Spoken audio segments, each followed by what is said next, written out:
Hello, everyone. Thank you so much for joining us. We are so sorry we were having technical difficulties.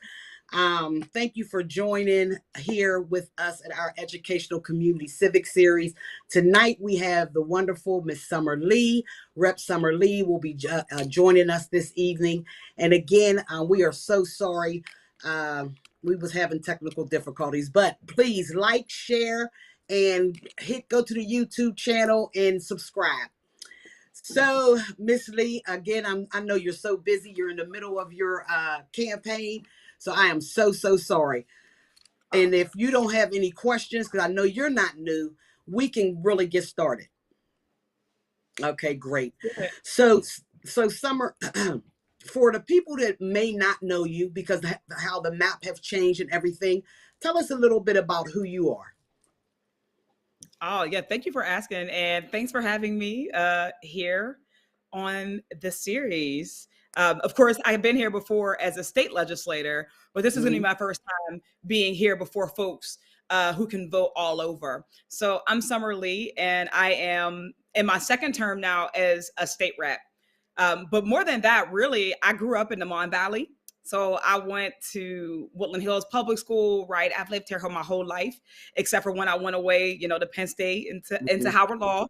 But I came home, and since then I've been an organizer and really, I would say, working towards building power for marginalized people in marginalized communities. Yeah. I think that's what my driving force has been. It's what I've been able to focus all of my organizing work and my work as a legislator, right? How are we connecting, particularly Black and brown folks and people from other marginalized backgrounds to power? How are we holding systems accountable to our needs? And really, how are we rebuilding and building up these systems in a more equitable and just way for us? So that's who I am, and that's what I do. Well, thank you so much for that. Our next question is, why Congress? So I think that we truly have a lack of people who have the type of lived experiences and urgencies that our community deserves representing us. Right? This is supposed to be a representative democracy and a representative government, right? Where the people are represented in Congress, no matter who they are, right? No matter where they are. So it's not just supposed to be that we have representation by geography or representation by party, but we deserve to have representation of people who experienced and have navigated life the way that we have, society way. We need people who can speak to issues differently, because when you have experienced these policies and these policy impacts, when you experience it, when it's your own community, you just move a little bit differently. So I'm running right now for Congress because we have an opportunity and an urgency, right? The opportunity is that this is an open seat for the first time in 26 years. And Western Pennsylvania has been changing. And I think that we all have been a part of that change, right? Really bringing out more progressive politics in this area, really helping to bring a voice to marginalized populations in this community. But also in Congress, while we are in the middle of, I would say, in what I call an ongoing insurrection, right? These ongoing threats to democracy, this rising tide of white supremacy, we need people who are going to rise to the moment. Right? We need people who are going to fight like hell, like it's their healthcare that's on the line, right? Who are going to fight to hold our government accountable to serving all of its people, right? To make sure that all of our children have equitable education, that everybody has healthcare, that everybody has affordable housing in the communities that they call home, right? The answers to a lot of these problems are right here in our communities, but we are just never invited or welcomed into the spaces where we can provide them. And the biggest thing that I'm sure all of our listeners can relate to is having someone with lived experiences, that you can literally understand and know when we ask a question, or know, when we're hurting, or know that, what is needed to uplift a community and families all in one. So thank you so much for that. My next question to you is, as a member of Congress, you will represent a whole lot of constituents that depend on Social Security. And the word is that, the talk is Social Security, the trust fund is running out of money, and running out of money fast. Rep Lee, how and what can be done to protect our, our Mhm. our Social Security? Yeah, when we think about Social Security, first of all, this is something that our seniors, our workers, they pay into Mhm. Social Security. This isn't just what some people will call disparagingly like an entitlement, right? That Right. just falls from the sky. This is something that we pay into, that we are deserving. Our workers are deserving. They've worked their whole lives, and the Hmm. least that we can do is ensure that our seniors are able to retire with dignity and to be able to have all of their needs met. And Social Security is one of the most successful and one of the most important Hmm. benefits that we have for people. So when I think about the cuts and the threats to Social Security, I think about the type of people who, Wow. this is a priority. This is a priority. What we Hmm. invest in, what we fund our priorities, and why we are not willing to, and why our seniors will ever be on a chopping block, our workers could Hmm. ever be on a chopping block is a problem. And the answer to that is ensuring that people who are elected who would threaten the benefits and the dignity of our seniors should not be in office, right? We need to fight back against that. And we have to, as a party, as Democrats, we have to make sure that we are always investing in our social safety net, social security benefits, of course, being one of them, but also not just Social Security, right? Because we have our seniors who are retiring from, Hmm. decades of service in whatever fields that they've been in, who may not have the health insurance that they need, can't afford prescription benefit costs, Right. right?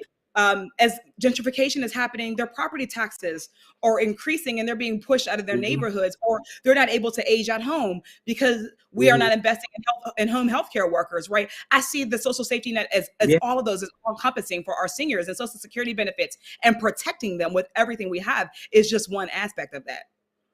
Yeah, yeah, and it's so sad that we're even having this conversation, because like you said, this is something that the seniors have put into, for all the decades that they are working. So it's really sad that we even have to have that conversation. But thank you so much, Rep Lee. My next question to you is, since we were late, I'm gonna take a couple off because I know because we was having our technical difficulties.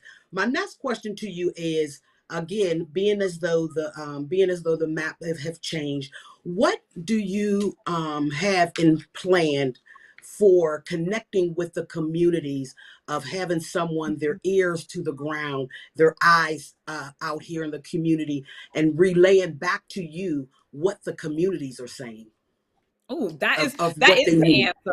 Right? That is, so the question is the answer, right? The way that Hmm. we have to serve, the type of service that our communities deserve right now, particularly like this is a bigger district. It Yeah. geographically, it's bigger, and it's bigger by number of people, right? Because Pennsylvania lost a seat. So all of our Hmm. districts had to get a little bit bigger. And this one now will be the entire city of Pittsburgh, of course, but it will Hmm. also be some of the South Hills. It'll be the entire, most of the Mon Valley, right? And we're even going to go as far out into the western part of Westmoreland County. So we'll now Wow. do two counties in this one. That's why it's more important than ever to recognize that we need to have um, folks, we need to have a connection with Hmm. community leaders, with community organizations and institutions all over this really now diverse district, so that we're really in tune with what's going on in every place. And that's going to look different in different communities, right? While we have in your side of town, like Right. we have Western Power, we have folks who are already have been laying the groundwork, who have already been Hmm. providing the leadership and the advocacy for this community. You know this community far better than I could Hmm. ever, because it's yours, it's your home, right? Likewise, in other parts of the communities, right? We have different organizations, and then in different advocacy groups. Like, so for housing justice space, there are Hmm. folks who have been working in the housing justice space who we must connect to. It's not a community specifically, but it's a community interest, right? There are groups in Westmoreland County. So that's my plan. And I think it's Hmm. really implementing that co-governing plan that we have worked together on with Unite, right? How Yeah. do we build up Yeah. infrastructure so that we know and we have appropriate channels to tune into, to really connect with folks? And I think that also is building relationships intra-government, right? So Hmm. with other levels of government, having relationships with state house members, like I do because they're my colleagues now, right? That's going to be an important part. Having relationships with our county councils and our borough councils and our school board members, those are all channels that we are going to get all the information, making sure that we have all the perspectives and the experiences covered, as I then would then go to Congress and make the best decisions for all of us. Yeah, and you have such a huge lead in that area, because what you got 4 school board members, if not more, pushed through. You have, like you said, you already have relationship with your colleagues, so it's not something that you have to build from scratch, you know. And I also appreciate you saying how far the district is going now, because a lot of people that's the question to a lot of the community. So thank you so much for that. My next question to you is, as you know, as you turn on the TV, as right now, women's rights, the LGBTQ plus community, the people, that the poor people, we are all under attack, you know. And so, as a member of Congress, what can you do to help us and protect us, and the people coming from behind don't have to worry about this fear again? This is such a big question. It's like one of those things that is like multifaceted, because the attacks are multifaceted that we are getting. The attacks that marginalized people receive, first of all, we have to recognize that threats to Roe, to abortion care and reproductive health care, right? It's been a writing on the wall. This is one step, which we know is just going to lead to more steps. This should be horrifying everybody. And while abortion care obviously impacts women and birthing people, we just know that it's a matter of time before fundamental rights for other marginalized people will also be under attack, and it will also be threatened. So for me, right now, 2 things I will say: what Congress can do and what we can do and what we must do. With Pennsylvania, the only thing that protects abortion care and reproductive health care in Pennsylvania is a governor's veto. That's it. We have a majority. Our legislature is run by the Republicans. And these are Republicans who, as a member of the health committee, I sit through hours of policy hearings where they are just foaming at the mouth, trying to restrict access to care. And it's not just abortion care. They are trying to criminalize having miscarriages. Really, they are criminalizing being poor. They're criminalizing being women or being able to birth. And that's really what this is about. And I see it in Harrisburg, and I see how nasty it's going to be. So if we don't win this governor's race in November, then we're going to be in a world of trouble if and when Roe falls, because it will fall to the states. So that means that, first of all, we got to win a governor's race in Pennsylvania. That means that we need people on the ballot who are going to expand the electorate. We need people who are able to capture all of those voters that we are not capturing well enough here in the Democratic Party, right? We have to capture Black folks, Black women.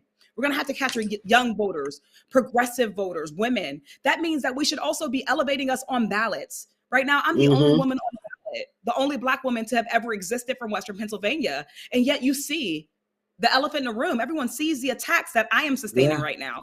They see the lengths that we're going to keep people who have lived experiences and professional experiences out of office and out of power. And right now with Roe falling, I think that that's even more disgraceful when we recognize how important it is that we be in those spaces. So in Congress, we can codify Roe v. Wade. We can codify it into law.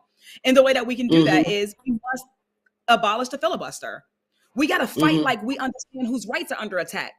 Because the reality is, if it wasn't just women, if it wasn't just going to be poor folks, trans and queer folks, non-binary folks who were going to be impacted by this, then we would have a different response. The filibuster would be gone. If it wasn't incarcerated and formerly incarcerated folks who are impacted, if it wasn't the unhoused who were going to be impacted, right? If it wasn't Black and brown and indigenous communities that were going to be hurt hardest, then we would see a different resolve. But right now, we need that courage to abolish the filibuster so that we can get not just abortion care, but voting rights, right? That's ready. Building better, that's ready. All of these things are ready to go. And that's what's standing in the way. The Supreme Court. There's no reason why an unelected body of people should be able to serve forever lifetime tenure, but also we can expand the court. So I believe that the Supreme Court should not be a lifetime tenure, because it shouldn't be. Yeah. That seems obvious. No one who is unelected should get to serve for life, but also we should be expanding the court. The Democrats have to play like we want to win. And right Yeah. now, with the Democratic House, the Senate, and the presidency, we're still not winning. We're still not playing to win. And all these attack ads are basically mad at me for saying it out loud. Yeah, exactly. And so now, being as though I'm on my phone, am I looking at you this way? Yes, I see you. Because my tech guy said I'm off camera. But I'm so happy that you brought that up, Summer, because I read somewhere that in 1 month, over $1 million was spent on attack ads on you. And you're not the only person in this race. You're not the only, you know what I mean? So it's just, it's fascinating. It is also an eye opener. And if we do not recognize what exactly is going on right now, in our country, in our state, then we are failing, as you just said. You understand what I'm saying? We are failing on a whole nother level. And can I add to that? And so say it again. I was about to say, can I add to that? Please, because it do. wasn't Yes. It wasn't even just a month. It was 2 weeks. Over $1 million in 2 weeks, and ads that are really telling blatant distortions, blatant lies, right? She's trashing Joe Biden, which is really dangerous, because in a primary, because he wasn't running against Trump when I even made comments, and the comments didn't even trash him, right? What they're really trying to do is they're trying to censor our speech. They're trying to make it so that we are afraid of, as a Black community, so that we are afraid to speak up about our own oppression, to speak up about our own marginalization, about our own needs. If in a primary, Black people, particularly Black people who are in electoral politics, can't speak up freely about what we believe our needs are, so that we are asking candidates to be accountable to them, then what precedent are we setting here? Exactly. But also, when I think about these attacks that are coming down, that she didn't support, that she's voted for Trump. I have people ask me if I'm a Republican. I'm a Black woman. I'm a Black woman, and I'm the only elected Democrat in the race. I am elected as a Democrat. I am the only person who worked for the Democratic Party. I worked for Hillary Clinton in 2016. I turned out voters in 2020. In fact, I was the only person in this race who was asked to stump for Joe Biden. I literally stumped for Joe Biden and Kamala Harris. And then these ads are coming down because they're not meant to educate voters. They're not meant to inspire voters. They're meant to depress us. Right. They're meant to discourage us. But really what makes me sad is that it's not just an attack on me, right? It's an attack on democracy, because they are so dishonest. But really it's an attack on our movement, on this progressive movement that we've created, a beautiful movement in Western Pennsylvania, where we got the first Black mayor elected, where we got me, the first Black woman from Western Pennsylvania elected, where we've gotten a historic slate of judges elected, this movement that has empowered so many, but it's empowered little girls. And I can't talk about how many girls, Black and white and brown girls, right, who have come and they've seen me, or they've seen Sarah Innamorato, and they have swelled with pride. And these ads, this constant barrage, unlike anything you've ever seen, nobody in Pittsburgh has ever seen this much money going into hate. It's unprecedented. But when little girls are seeing this and they used to swell with pride, now they're being told to shrink. So instead of them feeling empowered by what they've been able to do, now they want to think twice before they decide that they'll be the ones to go next into this. Because will they be treated this way? Because if they take pride in me, but I'm a villain now, what does that say about them? And I think it's so, I just think it's so disgraceful, but also I just think it has such little regard for the Black people who have seen me and have seen us in the movement that has elevated us, and seen how much we have felt empowered and encouraged by that. To attack that, I think is sinister. Sinister. Yeah. And the attack, I mean, immediately you're feared. We're feared. The movement is feared. Like you said, you're being attacked for saying the quiet part out loud, for saying the facts out loud, for fighting for for the Black, brown, marginalized communities, the LGBTQ plus communities, fighting for unions on the front line. That's what they fear. You know what I'm saying? That is what they fear. So thank you so much for that. And that goes right into my next question about unions. Everybody that knows you know that, you fight for the unions. You're on the front line. As a Congress member, can something be done to strengthen the unions? And if so, what would that look like? Yes, actually, something can. Like voting rights and reproductive rights, union rights, workers' rights is also sitting there just waiting. In Congress right now, we could pass the PRO Act, and the PRO Act would be sweeping legislation that would just fundamentally shift worker power. And it would create safer conditions for workers. It would ban. So right now, here's the things that the PRO Act could do and what we could do. So there are some states across the country that are called right to work states, right? And they're basically states that undermine unions legally. Like we could, at the federal level, we can ban those type of restrictions and those type of anti-union laws. We can ban anti-union laws at the federal level so that no state could then implement it. We could ban some of the nasty propaganda tactics that employers use to suppress workers as they are going through their union campaign. Propaganda that we know corporations like UPMC employ, and Walmart and Amazon, right? We could ban those practices and penalize them. So deter from engaging in them in the first place, right?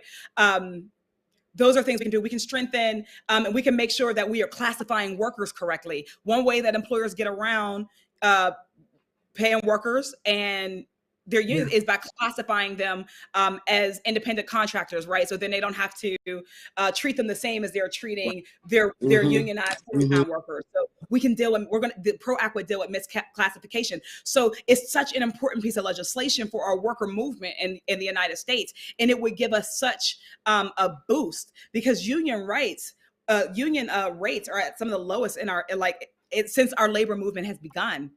But we're seeing an uptick, right? We saw our victory at Amazon, right? Right.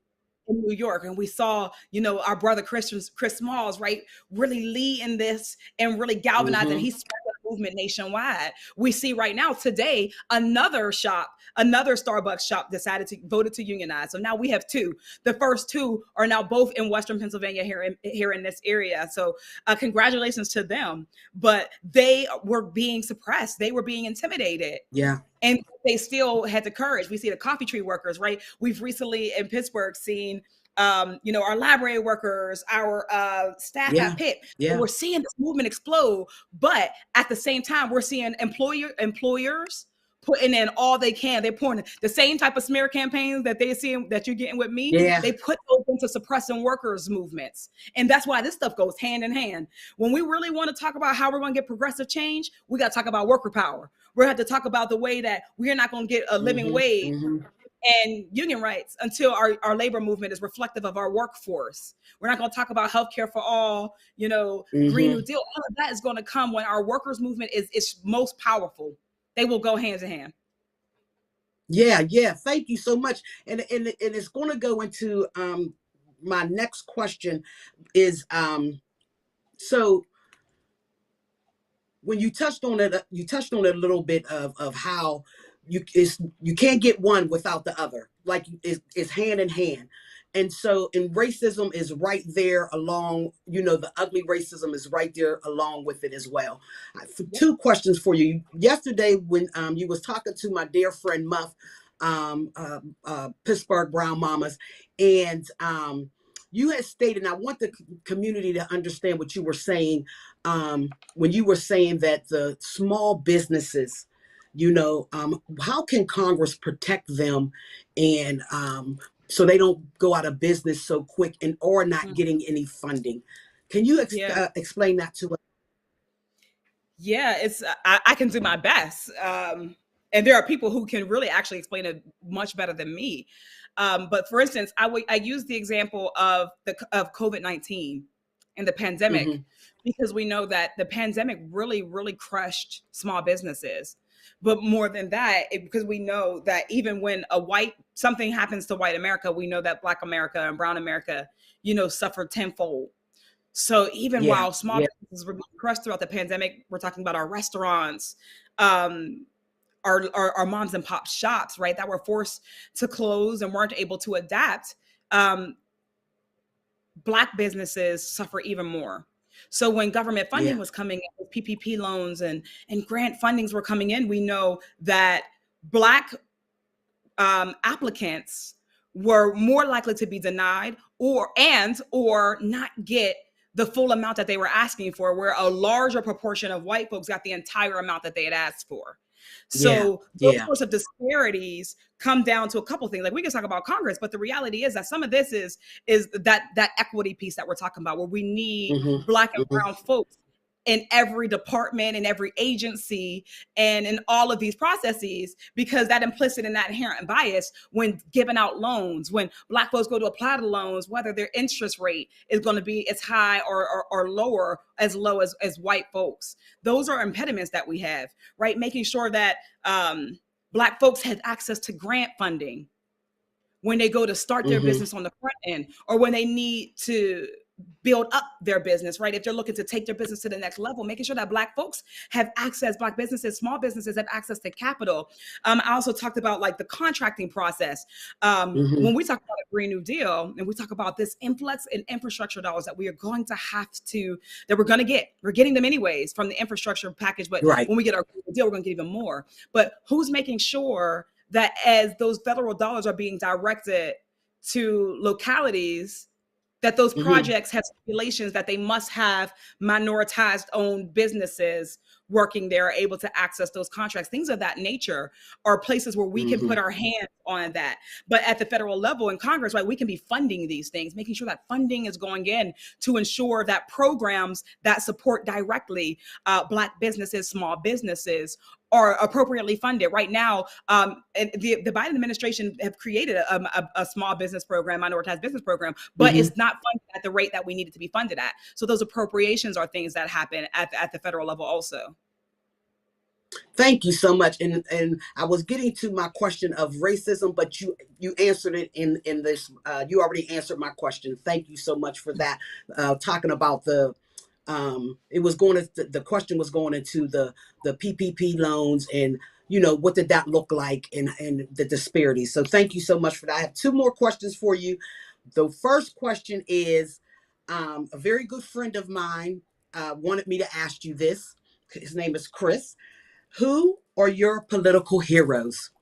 That question is so hard for me. The reality is, and this is not a cop-out at all, my political heroes are the people like you. It's like the organizers. It's the people who drive local politics, who go out and really go to bat for our communities, even when we're not able to get and maintain seats.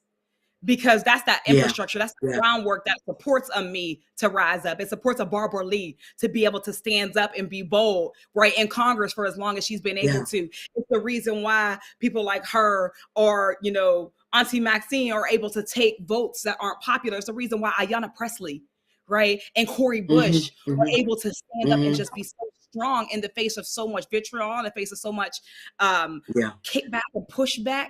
I admire people. I admire those political figures. And I know a lot of people want us to trash the squad because they're supposed to be creative pariahs. We're supposed to think that they're pariahs because there's this trend of punching left. And left is almost always Black and brown women.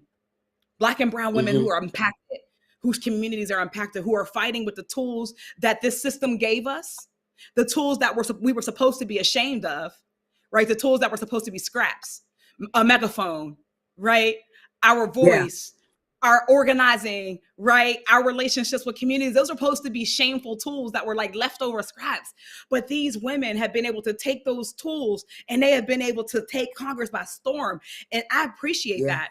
And I appreciate that because sometimes in Congress and sometimes as a state legislator, we have to take votes that people don't understand.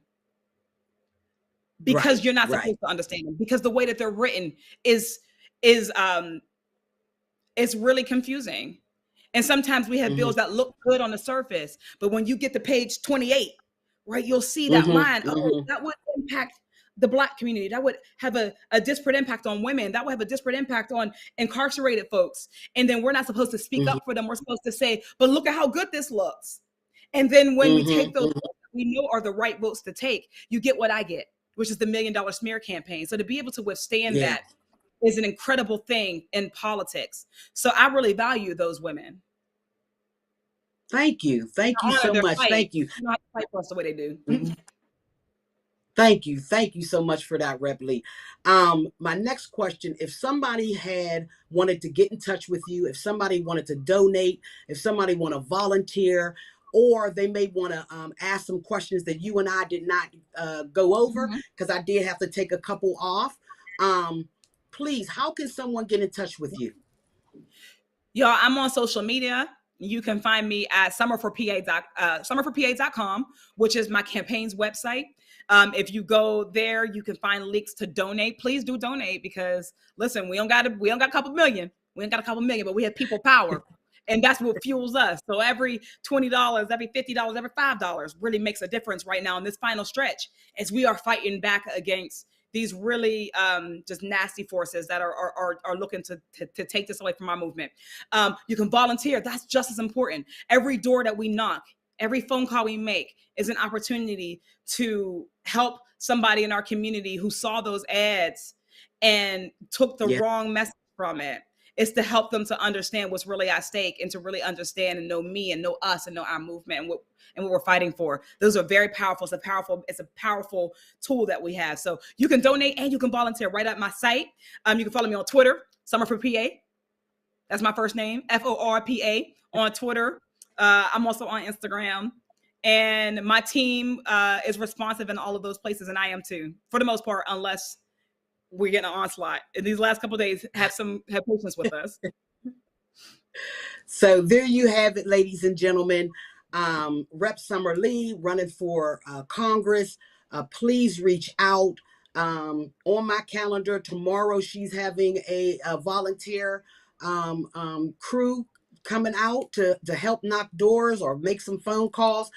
Please reach out if that's what you if you have any more questions, or if you would like to elaborate on something that her and I discussed here tonight. Rep. Lee, I want to thank you so much for joining us again. And before we go, is there anything else that you would like to say? I would just like to say, vote. Get out and vote. You can do it in many ways. If you learn something today about me, if you see things that aren't true about any candidate, about any person, speak out. Speak out. Let the people in your life know. Particularly let our seniors and our elders know, our community elders know, because they're the ones who are being inundated by this disinformation campaign. So let them know. Let them know you heard from me. Let them know I'm human. Let them know that I got a family, that I love my community, that I'm serving my community. But then help them to vote. So Election day is, of course, May 17th. So you can vote in your polling place, but you can vote right now. If you've applied for your mail-in ballot and you want to vote early, make sure you get your mail ballots in, get them in on time, or drive them down to the Board of Elections. You can vote that way also, but help somebody else make a voting plan and tell the truth and shame the devil. And there you have it, ladies and gentlemen. Please follow Western Power, follow me, go to our YouTube channel, subscribe so you can stay on top of everything that we have already done and where we are going. So again, thank you, Rep. Lee, and thank you for joining us. Good night, ladies and gentlemen.